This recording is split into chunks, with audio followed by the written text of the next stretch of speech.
Non è difficile smettere di procrastinare. Tutti quanti procrastiniamo. Non è un disonore, non è una malattia, ma è semplicemente un dato di fatto. E poi la solita sensazione di ansia, paranoia, inquietudine e insoddisfazione. Nel video di oggi andiamo dunque a dire addio per sempre, forever and ever, alla procrastinazione. Let's get started!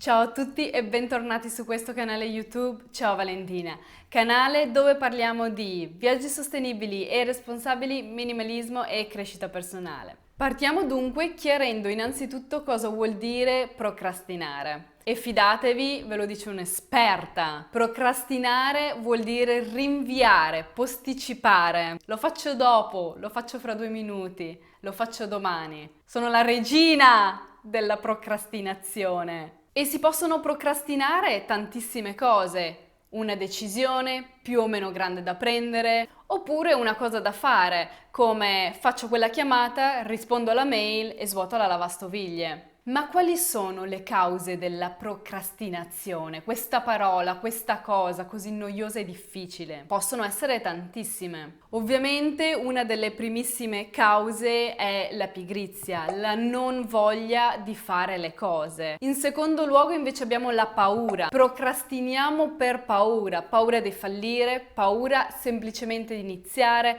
paura dell'opinione altrui, ma poi perché? Terzo motivo, dolore, perché tante cose che dobbiamo fare ci portano dolore, ci portano penitenza, angoscia. Vado a fare una corsa, sì, però che fatica, che pena, è un dolore che ci portiamo, no? Da uscire al freddo per fare una corsa, ma perché? No, è un dolore, è una sofferenza.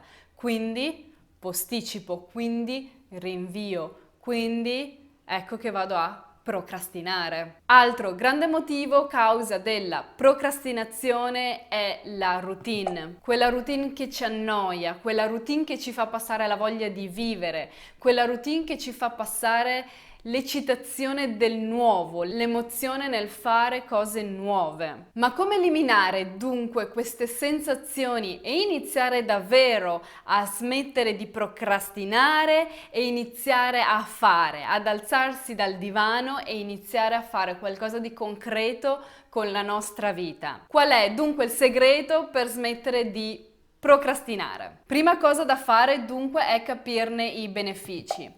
Non importa quanto dolorosa e faticosa quella corsa è, ma quali sono i benefici che quella corsa mi porterà. Tonifico il corpo, dimagrisco, libero la mente. Queste cose a lungo termine mi fanno stare bene, quindi non guardare più la corsa come una penitenza, ma guardarne i benefici. Ecco che questo è il primo passo per smettere di procrastinare. Seconda cosa da fare è creare eccitazione ed emozione in quello che facciamo. Dunque, decido di andare a fare una corsa, so che se corro 2 chilometri raggiungo il parco dove lì ci sono i miei amici. Vedere gli amici al parco è un ottimo modo per spezzare la mia corsa, creare una pausa piacevole.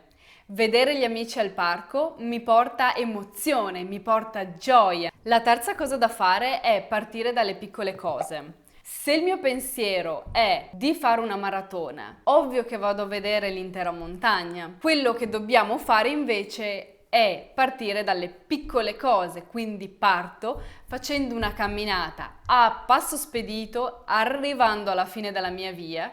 Il giorno dopo farò il giro del quartiere camminando, il giorno dopo ancora farò il giro del quartiere correndo, il giorno dopo ancora farò il giro di 2 quartieri correndo. Quindi il segreto è non pensare alla grande montagna da scalare, partiamo con i piccoli passi. Quarta cosa è smettere di esitare. Questa mi piace tantissimo. Applicare la regola dei 5 secondi. Ricordo ancora quando ho ascoltato, ho sentito, ho scoperto per la primissima volta, mi ricordo anche dov'ero. Ero in metropolitana Nella District Line stavo andando a lavorare e stavo ascoltando con il mio cell e le mie cuffiette TED Talks, cosa che consiglio di fare. Andate su YouTube e cercate TED Talks. E ascoltavo Mel Robbins. Mel Robbins è una statunitense super carismatica, ha scritto libri, ha partecipato a programmi televisivi, eccetera,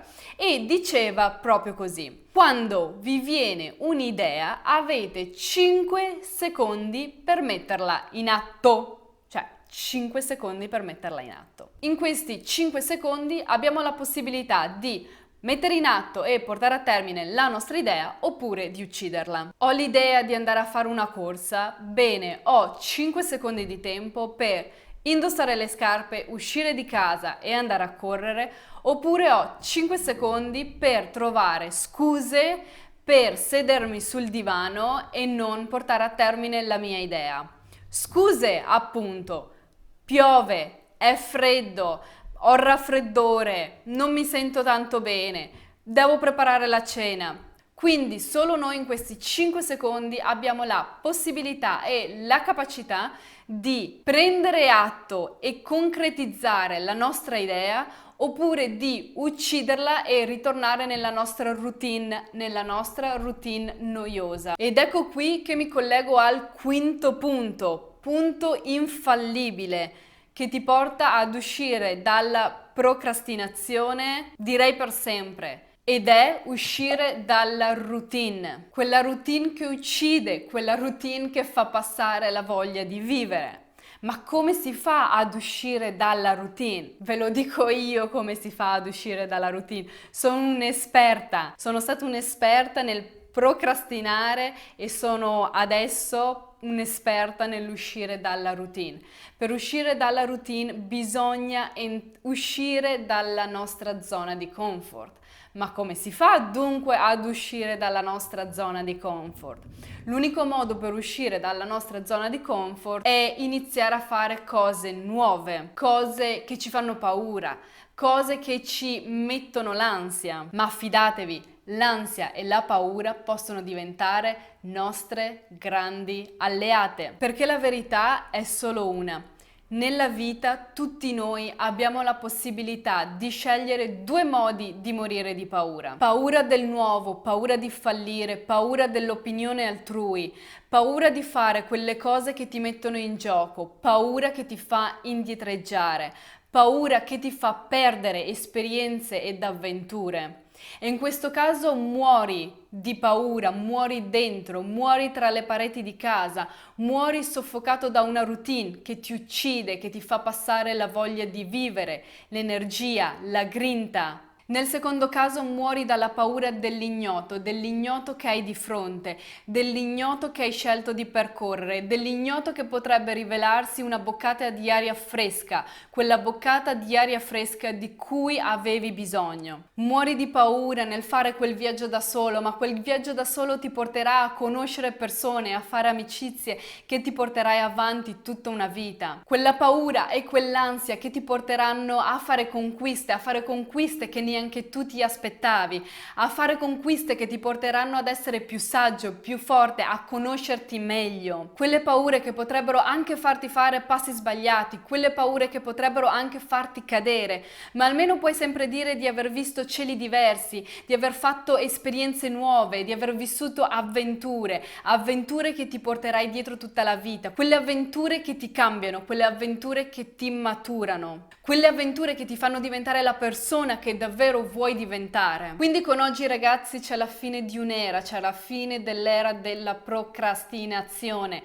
C'è un mondo là fuori che ci aspetta, quindi cosa stiamo aspettando? Alziamoci dal divano, indossiamo quelle scarpe da ginnastica e andiamo lì fuori, da quel mondo pieno di opportunità, di sfide e sì, quelle sfide che ci fanno paura, ma che saranno l'unica via verso la salvezza di noi stessi e della nostra voglia di vivere. E sì, moriremo di paura, ma fidatevi, A volte morire di paura ne vale proprio la pena. Se vi è piaciuto questo video fatemelo sapere con un like e non dimenticatevi di iscrivervi al canale attivando la campanella delle notifiche per ricevere altri video come questi. Vi invito inoltre a guardare questi 2 video e vi auguro un buonissimo inizio settimana. E se siete ancora qui a guardare questo video, spegnetelo e andate lì fuori a conquistare il mondo, che è tutto vostro. Un bacione grandissimo, ciao!